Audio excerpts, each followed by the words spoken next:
China కీలకమైన నిర్ణయం తీసుకుంది. దేశంలో రిటైర్మెంట్ ఏజ్ను సవరించింది. వచ్చే ఏడాది జనవరి నుంచి అమల్లోనికి వచ్చే ఈ నిబంధన ప్రకారం దేశంలో ప్రస్తుతం రిటైర్మెంట్ వయసు 60 ఏళ్లు కాగా దాన్ని 63 సంవత్సరాలకు పెంచింది. ఇక మహిళల విషయానికి వస్తే 55 ఏళ్ల నుంచి 58 ఏళ్లకు సవరించింది.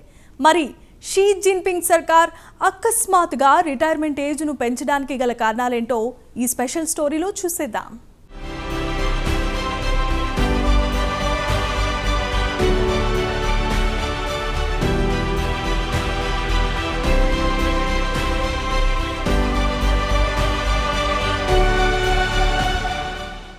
చైనా కొత్త రిటైర్మెంట్ వయస్సును 60 నుంచి 63 ఏళ్లకు, మహిళల విషయానికొస్తే 55 ఏళ్ల నుంచి 58 ఏళ్లకు సవరించింది.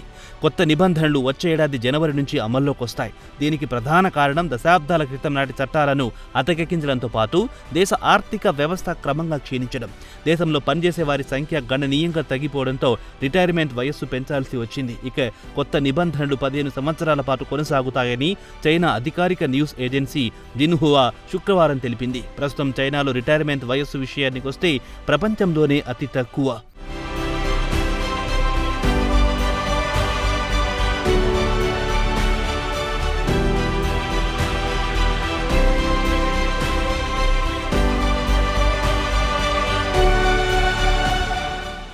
ఇక చైనాలో ప్రజల ఆయుర్దాయం క్రమంగా పెరుగుతోంది. 2021 నాటికి చూస్తే దేశంలో సరాసరి ఆయుర్దాయం 78 ఏళ్లుగా రికార్డుకెక్కింది. అదే 1960 నాటికి చూస్తే ఇక్కడ సరాసరి 44 ఏళ్లు. 2050 నాటికి చైనాలో సరాసరి ఆయుర్దాయం 80 ఏళ్లుగా అంచనా.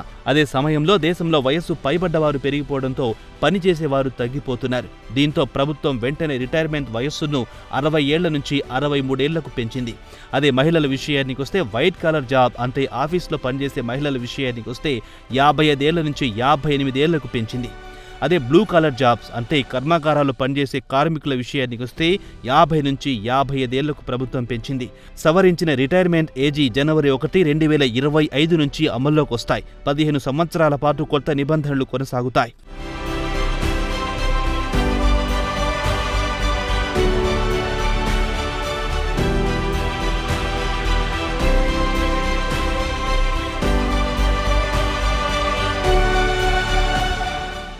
ప్రజలు దీర్ఘకాలం పాటు పనిచేస్తే ప్రభుత్వానికి పెన్షన్ ఇవ్వాల్సిన బాధ తప్పుతుంది. మన ఇండియాలో కూడా ఇదే తంతును అవలంబిస్తున్నారు. రిటైర్మెంట్ తర్వాత ఉద్యోగికి పెద్ద మొత్తంలో డబ్బు ఇవ్వాల్సి వస్తుందని కొన్ని రాష్ట్ర ప్రభుత్వాలు ఉద్యోగుల రిటైర్మెంట్ ఏజ్ను పెంచిన సందర్భాలున్నాయి. ప్రస్తుతం చైనాలో కొన్ని రాష్ట్రాలు లోటు బడ్జెట్తో ఇబ్బందులు పడుతున్నాయి. ఉద్యోగులకు పెన్షన్ ఇవ్వకుండా మరో 3 సంవత్సరాల పాటు పని చేయించడాన్ని చాలా మంది వ్యతిరేకిస్తున్నారు. ప్రభుత్వ ఉద్యోగులు రిటైర్మెంట్ ఏజ్ను పెంచడంతో వేలాది మంది యువత సోషల్ మీడియాలో తమ అసంతృప్తిని వ్యక్తం చేస్తున్నారు. కొత్తగా ఉద్యోగాల్లోకి రావాలనుకునే వారికి జాబ్ ఓపెనింగ్స్ తక్కువగా ఉంటాయని వారు వాపోతున్నారు.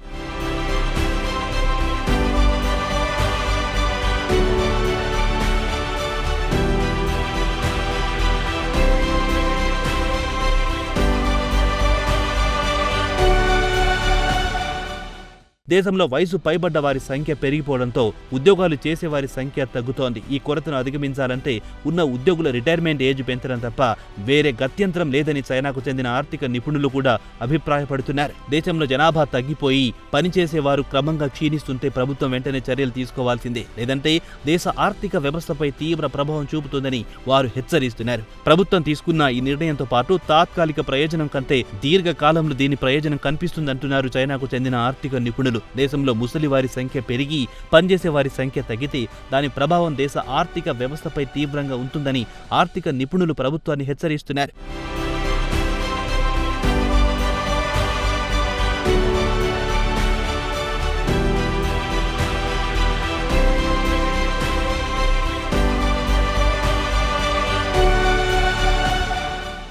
చైనా మానవ వనరుల మంత్రి వాంగ్ జియావోపింగ్ శుక్రవారం నాడు మీడియాతో మాట్లాడారు. రిటైర్మెంట్ ఏజ్ క్రమంగా పెంచుకుంటూ పోతామని, వచ్చే ఏడాది నుంచి ఇది అమలవుతుంది. వచ్చే 15 ఏళ్ల నాటికి పూర్తి స్థాయిలో కొనసాగుతుందని ఆమె వివరించారు. దీంతో పాటు ఉద్యోగులకు కూడా కొన్ని ఆప్షన్స్ ఇస్తామన్నారు. ఉద్యోగులు కావాలంటే రిటైర్మెంట్ తీసుకోవచ్చు, లేదా తమ రిటైర్మెంట్ కాల పరిమితిని మరో 3 సంవత్సరాల పాటు పెంచుకునే వెసులుబాటు కల్పిస్తామన్నారు.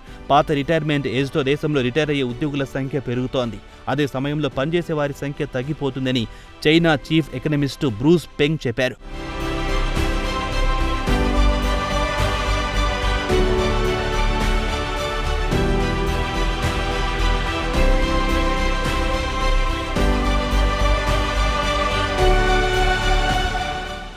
ఇక చైనాలో 60 ఏళ్లు అంతకంటే ఎక్కువ వయసు వారి సంఖ్య ప్రస్తుతం 280 మిలియన్లు, అంటే 28 కోట్ల నుంచి 2035 నాటికి 400 మిలియన్లు, అంటే 40 కోట్లకు చేరవచ్చు. ఈ జనాభా ఎంత అంటే బ్రిటన్, అమెరికా రెండు కలిపితే ఎంత జనాభా అంత ఉంటుంది. చైనాలో మొత్తం 31 ప్రావిన్స్లలో 11 ప్రావిన్స్లలో పెన్షన్ బడ్జెట్లో లోటు కనిపిస్తోంది. అదే పరిస్థితి కొనసాగితే 2035 నాటికి పెన్షన్ ఇవ్వడానికి డబ్బు కూడా ఉండదని ఆర్థిక మంత్రిత్వ శాఖ హెచ్చరిస్తోంది. ప్రస్తుతం చైనా, జపాన్, దక్షిణ కొరియా బాటలో పయనిస్తున్నట్లయింది.